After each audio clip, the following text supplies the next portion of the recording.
Hindi mo kailangan maging perpekto para maging mabuting ina. As your OBGYN, I see this every single day.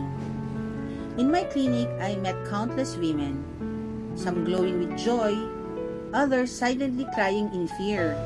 One patient said, "Doc, baka hindi ako ready. Baka hindi ako enough." But I looked in her eyes and said, "You already are." To every future mom, you don't need to have all the answers. You don't need to have perfect birth plan, the Pinterest nursery, or the calm growing pregnancy. You just need a heart willing to love, to learn, and to keep showing up. Motherhood is not just about perfection. It's about presence. There will be days you are scared, pagod, and parang wala kang alam. But trust me, the fact that you care already makes you a good mom. You are growing a human while learning to grow into a new version of yourself. And that's strength.